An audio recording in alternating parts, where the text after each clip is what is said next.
Bonjour à tous et bienvenue dans la troisième partie de cette étude sur la Bible. Et aujourd'hui, je vais parler de la Torah, plus connue aussi sous le nom de Loi de Moïse, c'est-à-dire les 5 premiers livres de la Bible. Alors, comme vous le savez, la Bible est composée de deux parties.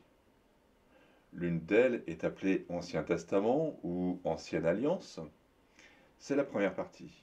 Et la deuxième partie s'appelle Nouveau Testament ou aussi Nouvelle Alliance. Alors, vous savez peut-être ce que ça peut être une alliance, un testament. Alors, par exemple, le mot testament, il vient du latin testamentum, qui signifie, vous devinez quoi? Ça signifie alliance. Alors, un testament, euh, c'est un document officiel dans lequel sont rédigées les dernières volontés d'un défunt, d'une personne décédée, et dans lequel figure euh, le nom de l'héritier ou le nom des héritiers, ainsi que le contenu de l'héritage. Quant à l'alliance, eh bien, c'est une sorte de contrat entre deux personnes. Et dans ce contrat sont stipulés les droits, mais aussi les devoirs de chacun. Et ainsi, dans ces deux termes, que ce soit le testament ou l'alliance, eh bien, nous retrouvons les promesses de Dieu pour nous. Donc, que l'on dise Ancien Testament ou Ancienne Alliance, c'est exactement pareil. Il n'y a pas de souci, il n'y a pas de... euh, c'est exactement pareil. Voilà. Et donc, dans la Bible, eh bien, nous voyons Dieu qui conclut justement une alliance entre nous et lui. Et tout cela grâce à la mort de Jésus sur la croix. Rappelez-vous que sur la croix, Jésus a pris notre condamnation, qu'il a pris nos péchés, qu'il nous a rachetés de la condamnation éternelle. Et donc, grâce à ce geste d'amour pour nous, eh bien, nous sommes rachetés de la condamnation éternelle. Et ainsi, eh bien, nous pouvons bénéficier de certains privilèges, de certaines choses. Nous devenons co-héritiers de Christ, par exemple. Ça, c'est super important de le savoir. Et lorsqu'il est monté au ciel, lorsqu'il s'est assis, je parle de Jésus, lorsque Jésus s'est assis à la droite de Dieu, eh bien, il nous a légué le Saint-Esprit. Eh oui, vous voyez pourquoi le testament ou l'alliance, c'est exactement pareil. Alors, l'Ancien et le Nouveau Testament ne sont pas deux livres différents. Au contraire, le Nouveau Testament, c'est l'accomplissement de l'Ancien Testament. Eh oui. Dans l'Ancien Testament, d'ailleurs, nous avons de nombreuses mentions de Jésus. J'en ai déjà parlé. Aujourd'hui, je vais en reparler brièvement, lorsque je vais parler par exemple du rocher d'Horeb, lorsque je vais parler de la manne.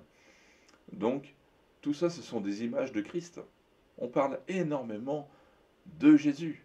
Depuis le livre de la Genèse jusqu'au livre de Malachie, eh bien, il est question de la promesse d'un libérateur, de la promesse du Messie. Alors, peut-être une précision, mais ce n'est pas parce que c'est marqué Ancien Testament ou Ancienne Alliance, c'est pas parce que c'est marqué Ancien qu'il ne faut pas le lire. D'accord? Parce qu'au contraire, même dans l'Ancien Testament, eh bien, nous pouvons bénéficier de merveilleuses promesses et de merveilleux encouragements pour nous aujourd'hui. Par exemple, dans Ésaïe, c'est dans le calme et la confiance que sera votre force. Nous avons aussi dans les psaumes, par exemple, euh, euh, que ce livre de la loi ne s'éloigne pas de votre cœur. Médite-la, enfin, il faut la méditer. Euh, bon, bref, il y a énormément de passages. J'ai plein d'idées en tête, mais finalement, j'arrive même pas à vous les dire. Mais nous avons de nombreuses perles dans l'Ancien Testament. L'Éternel fera de toi la tête et non la queue. Et donc aujourd'hui, on peut se saisir de certaines de ces promesses, comme le psaume 91 par exemple. Alors, entrons maintenant dans le vif du sujet et commençons par l'Ancien Testament, qui est aussi d'ailleurs appelé Tanar hein, en hébreu. Et poursuivons donc avec, comme je le disais en introduction, avec la loi de Moïse, avec la Torah. C'est aussi appelé Pentateuque. D'ailleurs, dans la première syllabe de ce mot Pentateuque, eh bien, vous retrouvez Penta qui veut dire 5. Et donc, il faut savoir que la loi de Moïse est donc composée des 5 livres, des 5 premiers livres de la Bible, c'est-à-dire la Genèse, l'Exode, Lévitique, Nombre et Deutéronome. Entre parenthèses, j'ai mis les mots en hébreu. Alors, Moïse en est l'auteur principal, et il les a rédigés dans les années 1450 à 1400 avant Jésus-Christ. Alors, les 5 premiers livres, eh bien, ils sont importants, parce qu'ils sont la base de tout l'Ancien Testament, et donc de tout le Nouveau Testament. Et oui, en effet, déjà dans ces livres, eh bien, nous lisons le plan de Dieu pour le salut. Alors, intéressons-nous à la Genèse. Et comme son nom l'indique, eh bien, la Genèse, c'est le commencement. La Genèse couvre une période importante allant de moins 4000 avant Jésus-Christ, pour la création d'ailleurs de l'homme, jusqu'à 1600 avant Jésus-Christ. Aujourd'hui, je vais juste peut-être faire un petit peu de survol des événements historiques, à savoir que dans la prochaine étude, euh, Histoire de Dieu et de l'Église, eh bien, je vais un peu plus détailler certains points, notamment du livre de la Genèse. Il faut savoir que, voilà, en partant par exemple d'une chronologie de Jésus, puisqu'on retrouve des chronologies de Jésus dans le livre de Matthieu notamment, eh bien, on peut remonter donc à moins 4000 avant Jésus-Christ, donc qui serait l'époque, la datation à laquelle Adam et Ève ont été créés. Je dis bien 4000, c'est vraiment la moyenne, parce que certains remontent à 3700, tandis que d'autres peuvent remonter un petit peu plus à 5000, 6000 avant Jésus-Christ. Bon, c'est pas un souci, mais ça nous donne vraiment un ordre d'idée. J'aurai l'occasion de reparler de cela. Alors, eh bien, concernant l'histoire du monde, eh bien, nous sommes dans la période que les scientifiques appellent néolithique. Et moins 4000, eh bien, nous sommes au moment où apparaissent les premières civilisations. C'est par exemple le développement du Moyen-Orient, de la Grèce, de l'Égypte, voilà. Et moins 4000, eh bien, on retrouve aussi, bizarrement, les premières traces d'élevage de bovins, de chèvres, par exemple. Et ce sont aussi les premières tombes. Les morts sont enterrés. On retrouve aussi de nombreuses poteries qui datent de cette époque. Au Moyen-Orient, d'ailleurs, les archéologues ont aussi découvert le premier système d'irrigation. Nous retrouvons aussi, dans cette période, les premières traces d'agriculture. Par exemple, en moins 3500, nous retrouvons les cultures dans la vallée du Nil, en Égypte. Et je rappelle que cela fait partie du croissant fertile. Donc nous sommes du côté de la Mésopotamie. La Mésopotamie fait partie, ainsi que le nord de l'Égypte fait partie du croissant fertile. Moins 3400 aussi, c'est l'invention de l'écriture. Puis nous avons une évolution vers l'alphabet. Moins 2700, c'est les constructions des premières pyramides aussi en Égypte. Moins 2000, c'est la construction de Babylone. Et moins 1650, eh bien, nous sommes dans le début de la civilisation mycénienne en Grèce. Et d'ailleurs, il y aura d'autres civilisations assez grandes qui vont se développer dans ce pays, donc en Grèce. Alors, il y aurait beaucoup d'autres événements aussi à citer. Mais il faut savoir que durant cette période, eh bien, nous voyons des civilisations importantes se développer en Asie, en Afrique et en Europe. Et j'aurai l'occasion aussi dans la prochaine étude justement d'en reparler. Et à partir justement de Sem, Cham et Japheth, donc les enfants de Noé, eh bien nous verrons le développement justement de la vie, des civilisations sur la Terre, donc développement en Europe, développement jusqu'en Australie, développement aussi en Amérique.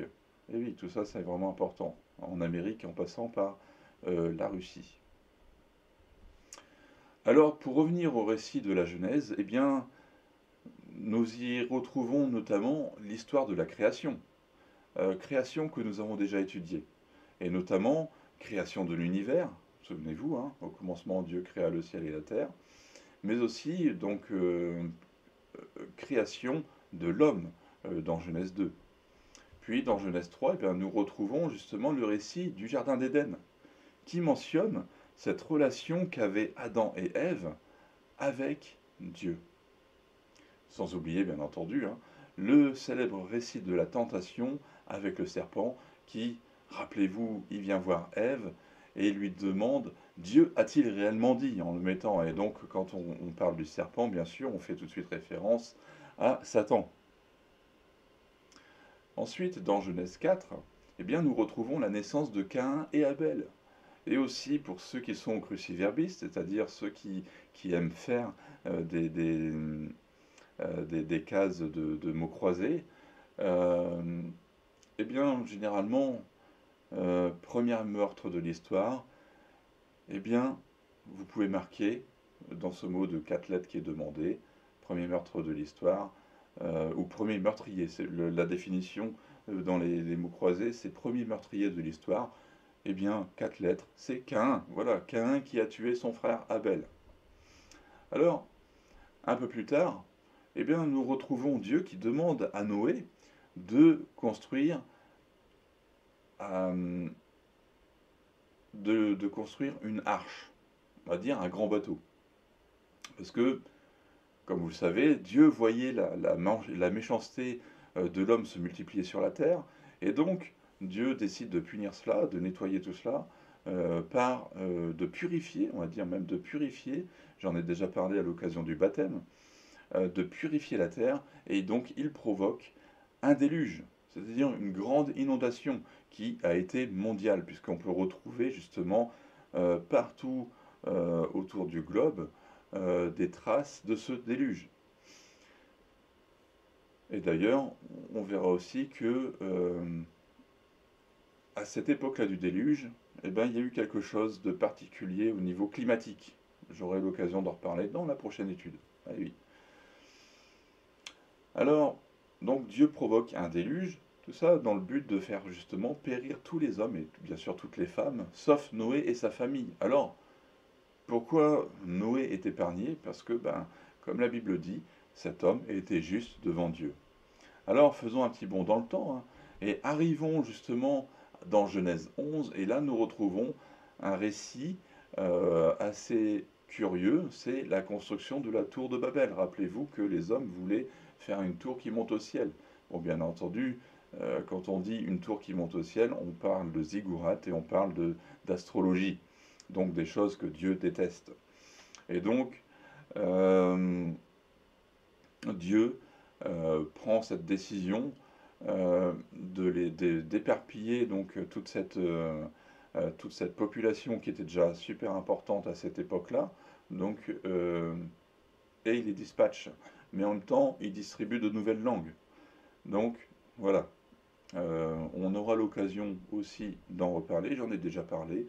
Et là, donc, quand on voit ce peuple qui est dispatché, eh bien, on voit justement dans la suite des événements des enfants de Noé, donc qui vont donc Sam, Cham et Japheth, eh bien nous voyons justement ce peuple-là, donc enfin ces trois descendants de Noé qui partent à droite et à gauche. Par exemple, nous avons Gomer qui va en Europe, Japheth qui va en Europe, voilà, etc.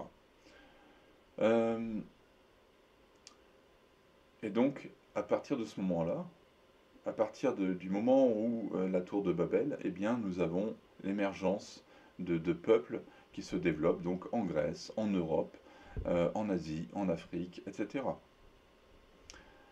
Dans Genèse 12, nous faisons connaissance d'un patriarche. C'est Abraham, auparavant Abraham. Et ainsi, nous découvrons euh, l'histoire du peuple de Dieu, et ce, jusqu'au dernier chapitre de la Genèse. D'ailleurs, dans ce livre aussi, de la Genèse, eh bien, nous retrouvons cet épisode que j'ai déjà mentionné, de la destruction de Sodome et Gomorrhe au chapitre 19. Et souvenez-vous que là aussi, l'archéologie a retrouvé des traces d'une combustion vraiment à très haute intensité dans cette région supposée de Sodome et Gomorrhe.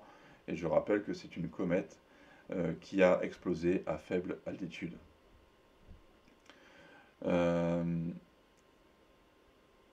Et dans la suite donc des chapitres, chapitre 37 et suivants, eh bien, nous faisons la connaissance de Joseph. Et d'ailleurs notamment au chapitre 41, où nous voyons que Joseph est nommé à la tête du pays d'Égypte.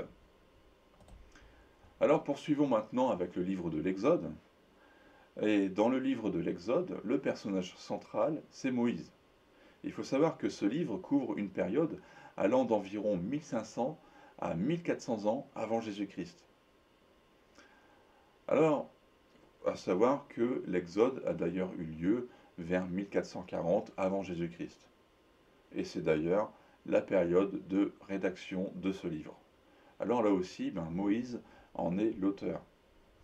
Le thème principal de ce livre, c'est Dieu qui délivre son peuple. Alors que jusqu'à l'époque de Joseph, eh bien, le peuple de Dieu vivait en harmonie avec les Égyptiens, il n'y avait pas de souci avec ça. Eh bien, là maintenant, nous faisons un bond dans le temps et nous apprenons qu'un nouveau roi, un nouveau pharaon, prend la tête du pays. Un roi qui n'a pas connu Joseph. Et ce roi, eh bien, il trouve qu'il y a beaucoup trop d'Hébreux dans son pays. Alors, il commence à les persécuter. Il commence à les maltraiter. Ils deviennent esclaves. Et ainsi, eh bien, dans la première partie de ce livre, eh bien, il nous est raconté l'esclavage du peuple hébreu en Égypte et d'ailleurs la naissance de Moïse. Dans Exode 3, eh bien, il nous est fait mention justement de l'appel de Moïse avec cette vision du buisson ardent, où Dieu finalement lui confie sa mission. Alors, pour donner suite à l'appel que Dieu a adressé à Moïse, eh bien, nous voyons dans les chapitres suivants cette préparation d'entrer dans l'appel. Donc Moïse et son frère Aaron qui se rendent plusieurs fois chez le pharaon de l'époque pour lui demander justement la libération du peuple hébreu. Et le récit insiste curieusement sur le fait que le pharaon a le cœur endurci. Et de ce fait, eh bien, nous lisons dans les chapitres 7 à 12 le récit des 10 plaies. Alors, les 10 plaies d'Égypte, à savoir le Nil changé en sang, première plaie. Deuxième plaie, les grenouilles qui envahissent le pays, puis qui meurent. Remarquez qu'il y a quand même une suite logique, donc les grenouilles peuvent sortir du Nil, puisque le Nil il est quand même pollué. Donc les grenouilles envahissent le pays, puis elles meurent. Il y a une invasion ensuite de poux, une invasion de mouches, etc., qui sont issues des cadavres des grenouilles, etc. Donc il y a quand même des suites logiques. Et aussi à savoir que chaque plaie aussi, comme vous le savez, les Égyptiens étaient polythéistes, ils croyaient en plusieurs dieux. Et donc nous avions, par exemple, le dieu du Nil, c'était Hapi.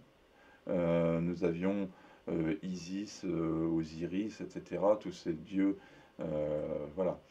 Et à savoir que chaque plaie touche un de leurs dieux. Donc, et d'ailleurs, la 10e plaie touchera le dieu, leur dieu de la vie finalement, pour montrer que Dieu est plus grand que leur petit dieu, entre parenthèses, leur faux dieu. Donc, 5e plaie, ce sont les troupeaux des Égyptiens qui meurent dans les champs. Ensuite, la sixième plaie, ce sont les ulcères qui touchent les Égyptiens ainsi que leurs animaux. La septième plaie correspond à de la grêle et du feu qui tombe du ciel, ce qui correspond plus à un orage violent qui a tué les hommes et les bêtes, hein, mais aussi détruit les cultures, comme d'ailleurs aujourd'hui on peut encore voir de tels phénomènes. La huitième plaie, c'est une invasion de sauterelles qui ont tout dévoré, tout ce qui restait dans le pays. La neuvième plaie correspond aux ténèbres qui se sont abattues sur l'Égypte pendant 3 jours. Euh, donc le dieu soleil, là, il est vaincu aussi. Et pour finir, eh bien, nous avons la mort de tous les premiers-nés. Donc c'est d'ailleurs à cette époque, à cette occasion justement de cette dixième plaie qu'est instaurée la Pâque. Donc Pâques, comme vous le savez, qui a une signification très importante pour le peuple hébreu. Euh, mais pour nous aussi par la suite en tant que chrétiens. On aura l'occasion aussi de reparler de tout cela. Et donc à la suite des souffrances que le peuple ainsi que Pharaon ont endurées à cause de son entêtement, eh bien le Pharaon se décide à laisser partir le peuple hébreu. Et ainsi, dans Exode chapitre 12 à 15, eh bien nous retrouvons le récit de la sortie d'Égypte, d'où le nom de Exode, le nom du livre. Et c'est environ 600 000 hommes qui quittent l'Égypte. Et je rappelle qu'à l'époque, on ne comptait que les hommes. Les femmes et les enfants n'étaient pas comptés. Eh oui, ouais. C'est une autre époque. Cette foule donc se dirige vers le sud-ouest de la mer Rouge. Alors, mer Rouge, plus exactement la mer des roseaux. D'ailleurs, l'archéologie a retrouvé les chars, par exemple, des chars égyptiens, euh, au fond de l'eau, au milieu de la mer des roseaux. Alors, pourquoi on retrouve justement ces fameux chars égyptiens au milieu de la mer et d'ailleurs, même, on a retrouvé même aussi un personnage important, un pharaon. Donc, on pense que le pharaon de l'époque, lui aussi, s'est retrouvé englouti. Euh, donc, on a retrouvé un char royal au fond de l'eau. Alors, pourquoi? Eh bien, tout simplement parce que Pharaon était rempli de colère. Et donc, il a regroupé son armée et il s'est décidé à pourchasser les Hébreux. Et une fois de plus, eh bien, comme le thème du livre, c'est Dieu délivre son peuple, eh bien, une fois de plus, Dieu va délivrer son peuple. Dieu effectue une nouvelle fois un miracle en ouvrant la mer Rouge ou la mer des roseaux. Il l'ouvre en deux. Et donc, son peuple, eh bien, il peut passer à pied sec. Et Pharaon et son armée, eh bien, eux aussi décident de poursuivre donc le peuple hébreu et ils se sont engagés eux aussi à pied sec dans la mer Rouge. Cette même mer qui était, ou la mer des roseaux, cette même mer qui était séparée en deux. Et lorsque le peuple hébreu s'est retrouvé sur l'autre rive, eh bien, Dieu a fait retomber les eaux. Et bien sûr, qui est-ce qui était en dessous? Pharaon et son armée. Et donc, ils se sont retrouvés noyés. D'où pourquoi on retrouve justement des chars au fond de la mer, des endroits où c'est pas logique de retrouver un char. Voilà. Alors dans les épisodes suivants, eh bien, nous retrouvons l'histoire du peuple juif hein, dans le désert du Sinaï. Dans Exode 20, nous retrouvons Moïse qui reçoit de Dieu les tables de la loi. Puis nous retrouvons par la suite hein, recevant les consignes pour la construction de la tente d'assignation, un endroit où Dieu habiterait au milieu de son peuple. Alors, petite précision, parce que lorsque nous lisons ces récits, et notamment les récits de la construction de la tente d'assignation, et d'ailleurs du matériel qui est employé pour sa construction, même les couleurs, etc., eh bien, on pourrait se demander, même le personnel aussi, hein, d'ailleurs, le personnel qui est utilisé pour la tente d'assignation, eh bien, pourrait se demander pourquoi ou à quoi ça sert de le lire. Parce que pour nous, c'est loin, c'est incompréhensible, on ne comprend pas pourquoi, tout tant de précision. Alors cependant, il faut quand même se rendre compte que dans tout cela, là aussi, nous parlons de Jésus. Parce que la tente d'assignation, elle représente Christ. Alors, voyons quelques exemples rapidement. Et cela va nous aider à mieux comprendre. Le sang des animaux. Lors des sacrifices, comme vous le savez, dans l'Ancienne Alliance, il y avait des sacrifices d'animaux pour le pardon des péchés. Eh bien, euh, le sang donc des animaux lors de ces sacrifices, là aussi c'était une image bien sûr du sang de Christ. Par exemple ici dans Hébreux 9 va nous le confirmer 13 à 14, en effet, le sang des boucs et des taureaux, ainsi que la cendre d'une vache dont on asperge ceux qui sont souillés, les rendent saints en leur procurant une pureté rituelle. Si tel est le cas, le sang de Christ qui s'est offert lui-même à Dieu par l'Esprit éternel comme une victime sans défaut, purifiera d'autant plus votre conscience des œuvres mortes, afin que vous serviez le Dieu vivant. Voilà, on parle du sang de Jésus, le sang de Jésus qui est parfait pour nous pardonner. Plus besoin de recommencer les sacrifices. Ce sang est parfait. C'est une victime, donc Christ était sans défaut. Et d'ailleurs, dans l'Ancien Testament, les animaux devaient être parfaits, pas de défaut. Et donc, bien sûr, ces sacrifices nous rappellent que Christ est sacrifié pour nous.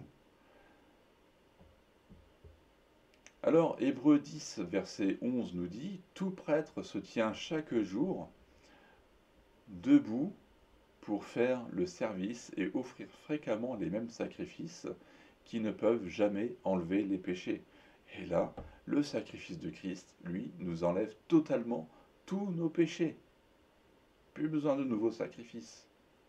Ce sacrifice-là, le sacrifice de Christ, est parfait. Hébreux 9, versets 24 à 28, en effet, Christ n'est pas entré dans un sanctuaire fait par la main de l'homme, dans une simple copie du véritable, donc là on parle du tabernacle, mais il est entré dans le ciel afin de se présenter maintenant pour nous devant Dieu. Et ce n'est pas pour s'offrir lui-même plusieurs fois qu'il y est entré, comme le grand prêtre, et là aussi nous avons cette image de Christ qui est le grand prêtre, le grand souverain sacrificateur, qui entre chaque année dans le sanctuaire pour offrir un autre sang que le sien. Si tel avait été le cas, il aurait dû souffrir plusieurs fois depuis la création du monde. Mais maintenant, à la fin du temps, il s'est révélé une seule fois pour abolir le péché par son sacrifice. Le souverain sacrificateur, ça nous fait penser que Christ est notre grand souverain sacrificateur. Donc. Hébreux 5, versets 1 à 6, en effet, tout grand prêtre ou tout souverain sacrificateur pris parmi les hommes est établi en faveur des hommes dans le service de Dieu afin de présenter des offrandes et des sacrifices pour les péchés. Il peut avoir de la compréhension pour les personnes ignorantes et égarées puisqu'il est lui-même aussi sujet à la faiblesse. C'est d'ailleurs à cause de cette faiblesse qu'il doit offrir des sacrifices pour ses propres péchés. Je parle du souverain sacrificateur ou du grand prêtre dans l'Ancienne Alliance. Personne ne peut s'attribuer l'honneur de cette charge à moins d'être appelé par Dieu comme l'a été Aaron. Donc Aaron, frère de Moïse. Christ non plus ne s'est pas attribué la gloire de devenir grand prêtre. Il la tient de celui qui lui a dit « Tu es mon fils, je t'ai engendré aujourd'hui ».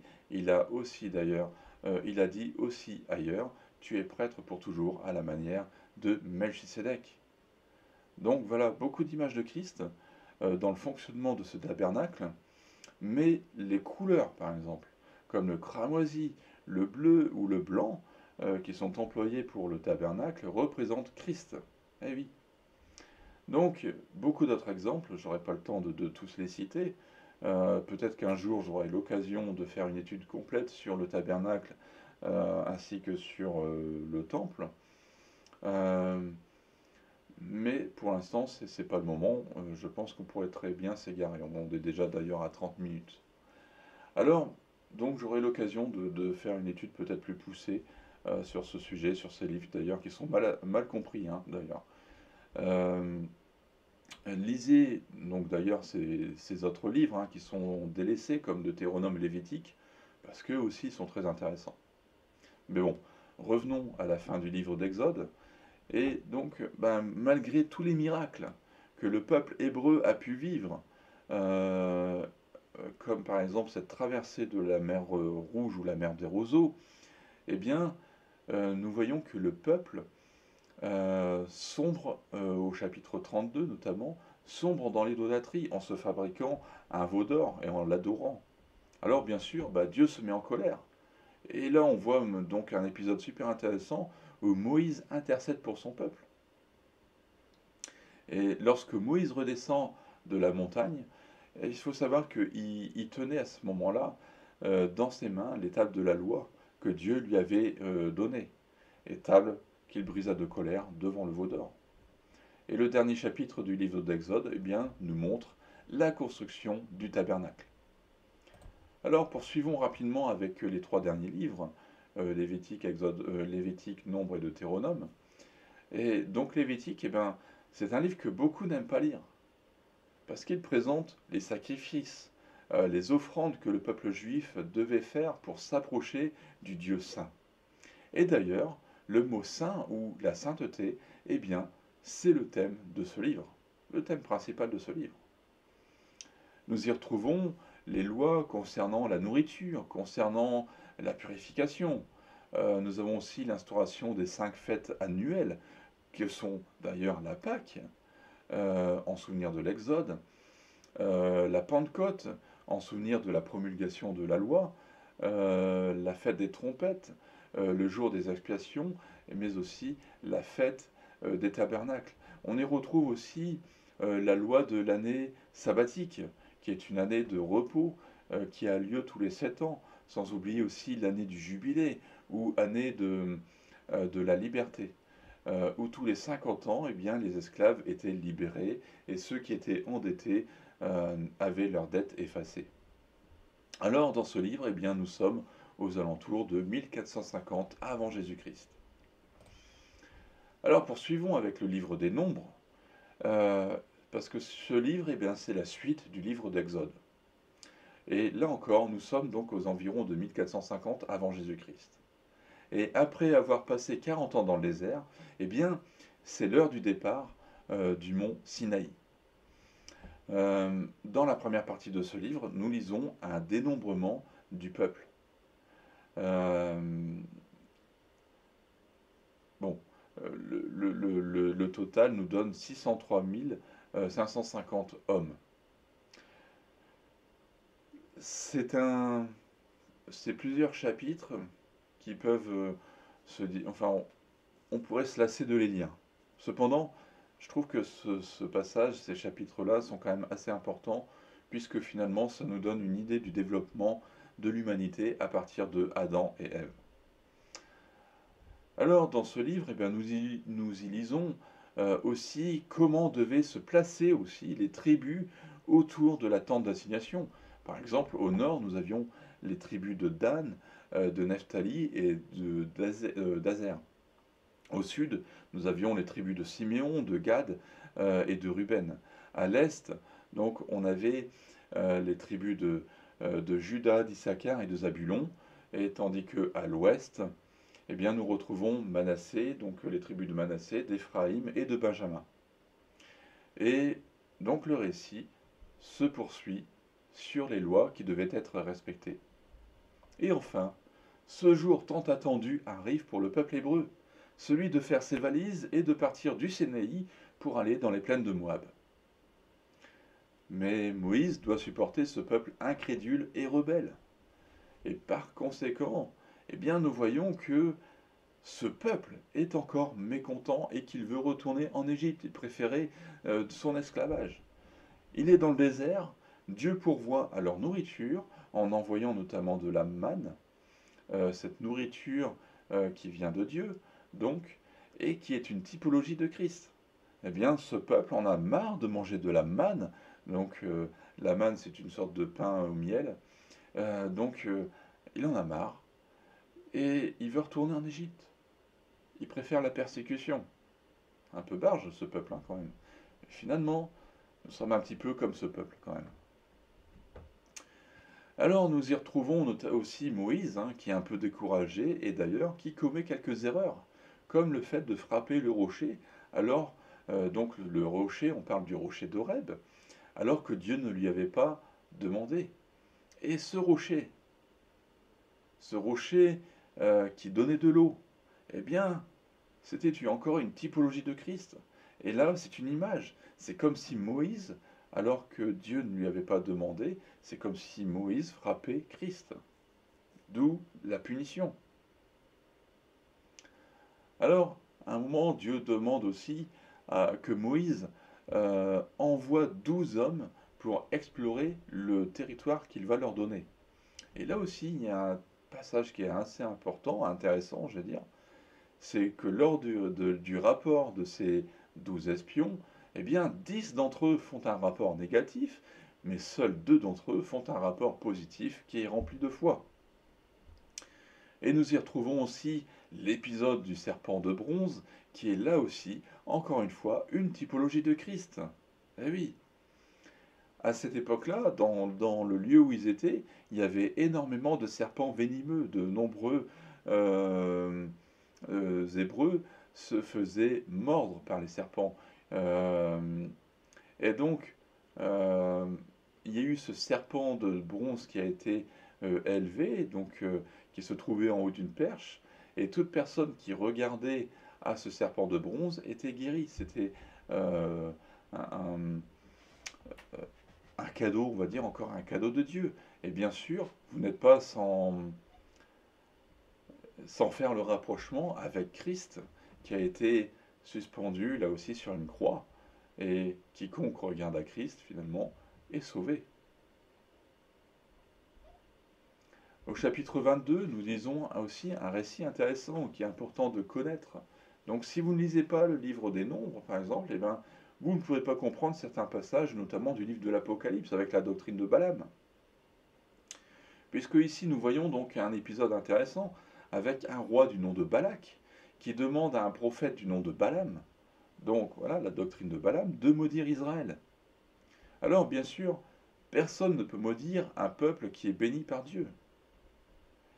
Et donc, Balaam, pour contourner ce problème, eh bien, suggère de corrompre les enfants d'Israël en les livrant à la débauche euh, avec les femmes de Moab. Et ainsi, eh bien, ce peuple d'Israël s'est livré à la débauche avec des femmes étrangères, avec les femmes de Moab, qui les ont ensuite entraînés à adorer leurs idoles. Comprenez pourquoi cette doctrine de Balaam? C'est exactement ça. Le mélange. Le mélange s'infiltre dans le peuple de Dieu. Alors bien sûr, Dieu était en colère et il a encore corrigé son peuple sévèrement. Et pour donner suite à cet événement, eh bien, il y a eu un deuxième dénombrement dans les tribus, et enfin nous arrivons à un chiffre de 601 730 individus. Pendant 40 ans, nous voyons qu'il n'y a plus eu de croissance dans le peuple hébreu. Comprenez que c'est pour ça, c'est important, là aussi, les dénombrements dans ce livre. Si on ne fait que euh, passer rapidement en long et en travers le livre de nombres, eh bien, on loupe ce genre d'indices. Et oui, pendant 40 ans, plus de croissance pour le peuple hébreu. Et au chapitre 27, eh bien, nous apprenons que Josué sera le remplaçant de Moïse. Et donc, nous sommes aux alentours de 1400 avant Jésus-Christ. Alors, terminons avec le livre de Deutéronome. Et là aussi, Moïse est l'auteur de ce livre. Et là maintenant, sauf bien sûr la fin du livre qui mentionne sa mort. Et oui, comment Moïse pourrait-il écrire alors qu'il est mort? Voilà. Donc, on pense qu'il s'agit de son successeur, et en l'occurrence, comme vous le savez maintenant, c'est Josué. Alors, dans ce livre du Deutéronome, eh bien, nous retrouvons les 10 commandements. Alors, beaucoup pensent que ce livre est une répétition du livre de l'Exode et de celui de Lévitique. Cependant, il faut savoir que dans le désert, il y a eu une nouvelle génération qui est née et qui a grandi, hein. Génération qui ne connaissait pas vraiment les commandements de Dieu. Et alors que cette génération allait entrer dans le pays promis, eh bien, il leur fallait connaître ce que Dieu attendait d'eux. Alors je rappelle, hein, que cette promesse d'entrée dans le pays promis avait été faite à l'autre génération, hein. Mais comme cette dernière était rebelle à Dieu, eh bien, Dieu les a punis et les a fait patienter dans le désert. Donc ce livre, ben, rappelle l'alliance que Dieu a fait avec son peuple au Sinaï, les commandements de Dieu. Il rappelle aussi quels sont les aliments purs et les aliments impurs que le peuple a le droit de manger ou ne pas manger. Et ce livre traite aussi de plusieurs lois, comme par exemple les lois du divorce ou du remariage, les lois de la dîme, des malédictions et des malédictions, etc. Eh oui. Et ce livre se termine donc au chapitre 34 par la mort de Moïse et avec la succession de Josué. Et sur ce point, eh ben moi aussi je m'arrête. Et je vous retrouve très vite pour la suite avec les livres historiques. On va voir notamment Josué. Euh, on va voir un petit peu, encore une fois, que ce peuple, hein, ce peuple juif, il aime bien toujours être en dents de scie. Je vais en haut, en bas, en haut, en bas. Donc voilà, pour la suite, eh ben, je vous retrouve très bientôt et que Dieu vous bénisse abondamment.